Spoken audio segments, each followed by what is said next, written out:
Okay, hello. Let's push these aside a little bit. So, hello, welcome to my channel, Kenia's Room.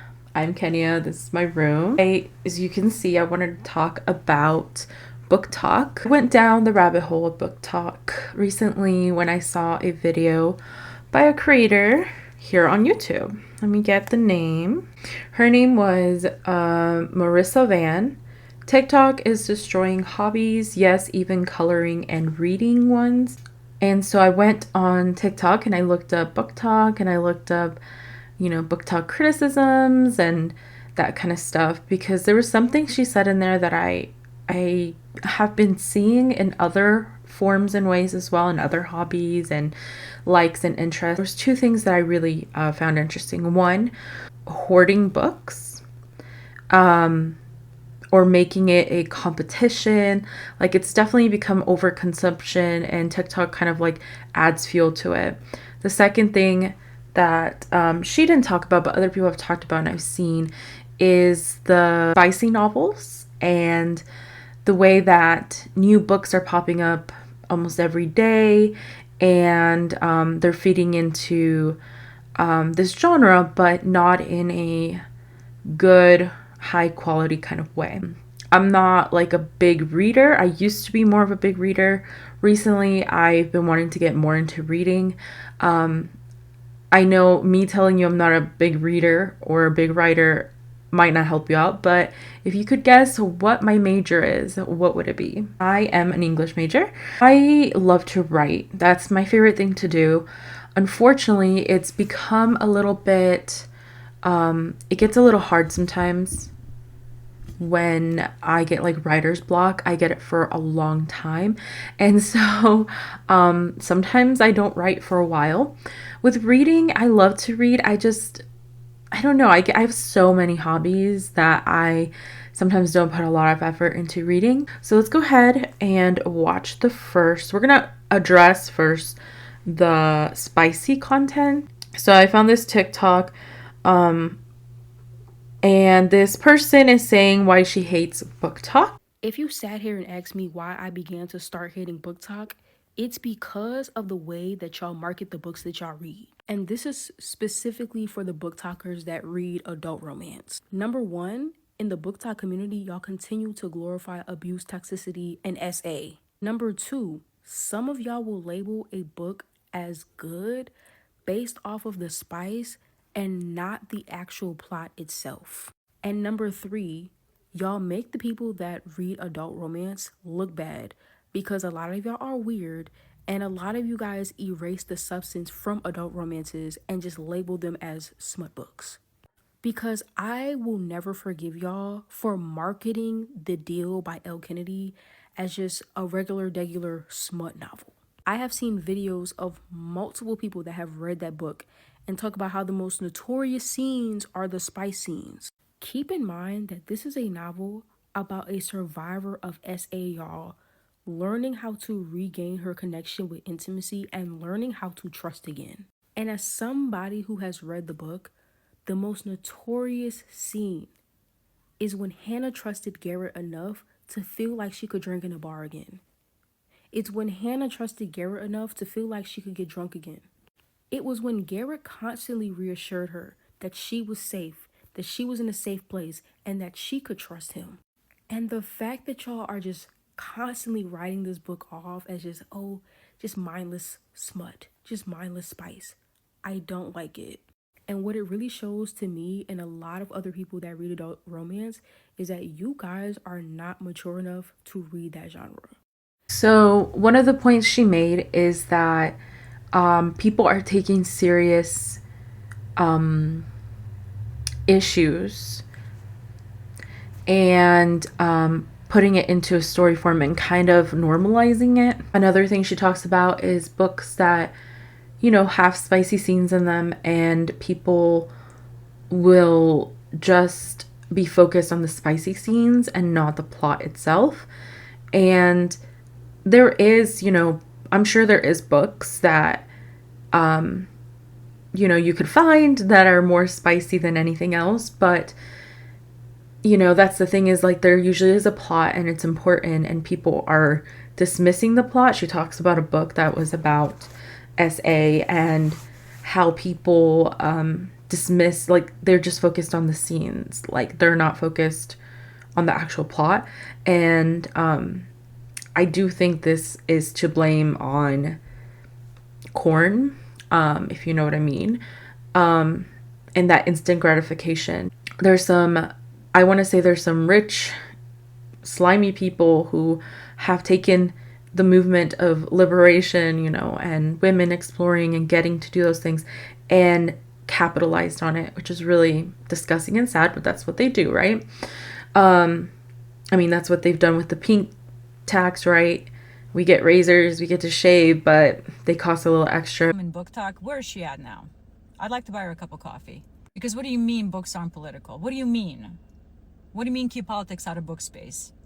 Have you all lost your mind? Reading as an act is political. You would know this if you step away from fairy once in a while. What do you mean we're skipping paragraphs to get to point? What do you mean we're complaining about font size and the margins? What do you mean? There is nothing wrong in reading erotica, smut, spicy books, whatever you want to call them. Just for the love of God, read anything else on occasion. You take a break and you read something else that isn't fairy. It breaks my heart to make this video. I'm telling you that right now. I always championed genres that are mostly consumed by women, because those are the genres that are usually attacked by outsiders and media. I'm genuinely having Twilight book flashback of everybody calling girls that read Twilight stupid and immature. Like, that's not what I'm here for. I want to make that very clear. But JJ, sometimes I just want to shut off my brain and not think about things. Sometimes, that's the key word. But why does it feel all the time? Every hour of the day. I'm begging you, read anything else. Step out of the genre that you're currently reading. Read anything else. And read it in earnest. It is frightening just how many people are reading revolutionary books that have political acts in them, overthrowing oppressive governments, and yet in real life they are Palpatine. It's frightening. Unsurprising, but frightening. I think Booktok is a good thing and a bad thing. Good thing because it encourages people to read, obviously. Bad because there is a difference between reading and knowing how to read. And I think we lost the plot on the second one. I also think there's a main character syndrome in Booktok. Everybody wants to self-insert into everything, which is why it's so hard sometimes to step away out of the genre and read anything else. And no, I'm not telling you, go read Vonnegut, go read Dostoevsky. Actually, maybe I am. Throw in a Cormac McCarthy once in a while. Just read anything else. I'm begging you, but read it in earnest. This reader, this reader and creator, she's talking about how people are saying to keep politics out of books and talking about how books are political, right? And reading, being able to read, honestly, if we know the past, right? The way to keep a civilization under control is to keep them uneducated. So reading and acknowledging and comprehension, it's all an act of revolution, right? And she's just saying, you know, she's very clear, like she's not against anyone reading those stuff, and I am not either, but it is time to read something different, right? Let's read other things as well. And so yeah, it's just adding on to that. Now we're going to talk about hoarding and overconsumption. TikTok has a great way of ruining hobbies. It could be good because people get to find new hobbies to do. There's people who will help you start a hobby. TikTok's also very good at making things competitive. And one of the things that the original creator here on YouTube that I watched her video said is like people are competing to see who has the most books read. And they're turning it into, and not out loud, but they're turning it into a competition. And people are starting to hoard books. Now, there's one creator that I want to show you guys the TikTok of, and her name is Louise Lania, I don't know. And she says, she talks, well, I'll let you watch the TikTok.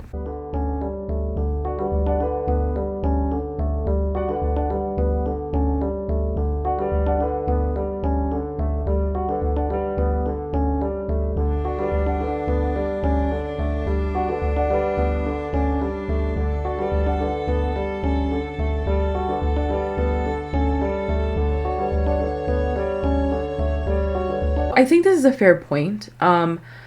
Anything a girl does, right, is considered weird or crazy. It can sometimes. I've seen it with being fans, because I'm a K-pop fan, and being a fan of K-pop, even when I was a believer, right, when I was a Justin Bieber fan, which I still am, but when I was younger, you were seen as the crazy fangirls. But when guys like sports and athletes, they're not considered crazy fans.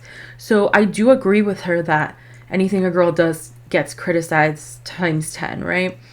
And her point is, would you criticize a man for collecting things? The answer for me is yes. Yes, I would. I find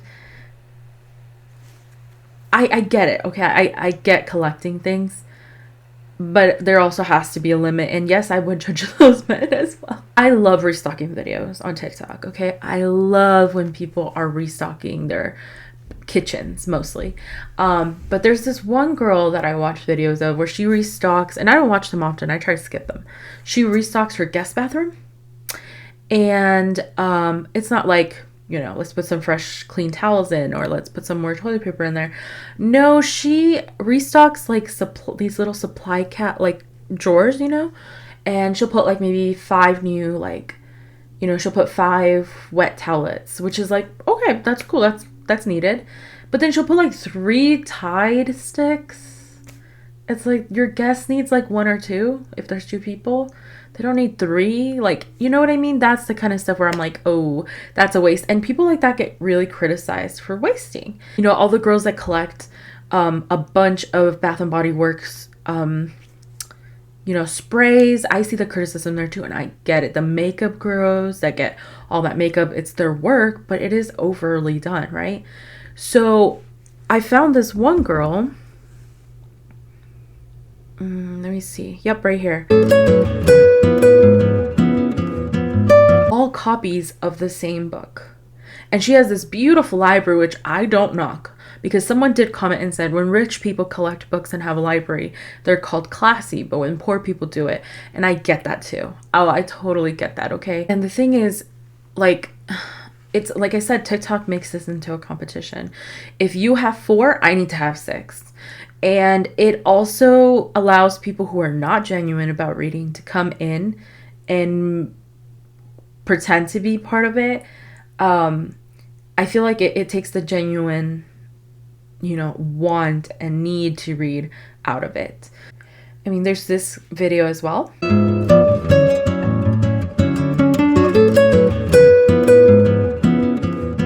900 books, not in total what she has.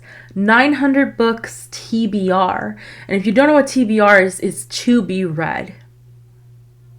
To be read. Here's another one.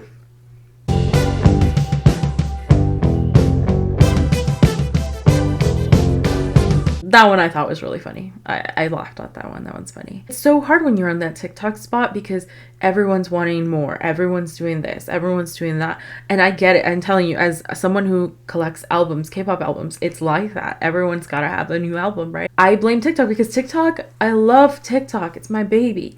But unfortunately, it's become a marketplace first and then a social media. It's like if Amazon had social media. Now let's go on into the beautiful part of Booktok. So investigating those 2 issues and trying to see if there's any other criticisms. I've learned that Booktok is mainly pretty chill. People are really nice. People really do just love reading. People are wasting their money on things they shouldn't. You know, gambling, drinking, drugs, things that are not actually really healthy for them. And we don't really bat an eye. So I really don't think anyone's hurting anyone doing this. A beautiful thing on when it comes to reading that I found is there's this adult there's this creator named Oliver James, and he became really popular a couple years ago, I think a year or 2 ago. He came out and said, you know what, I can't read and I want to learn to read.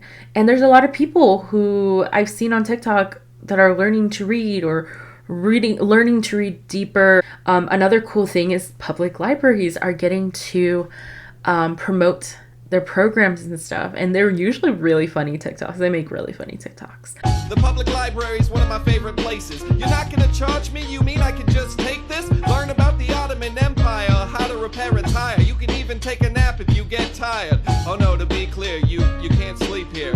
Okay, but this place is still pretty great. I can use the Wi-Fi next to some guy named Jake. Log on to MySpace and play RuneScape. They got AC, a place to pee, even electricity. If this place ain't the best, well, you could have fooled me. Shout out to my public library. We know everything's getting defunded, and they're such a great space, right? They don't just lend you books, but if you're having a hard time at home and you need a space to escape for the day, I mean, how many places could you go and sit down for the whole day without getting kicked out? It's not many places anymore. And so, you know, they have the air conditioning, they have water, and they have programs, and it's just such a good place. So please don't forget your local library. But that's it for today. I hope you guys enjoyed the video. Next video, I'm hoping to do something more fun, more light. Thank you for watching, and I hope to see you again. Bye.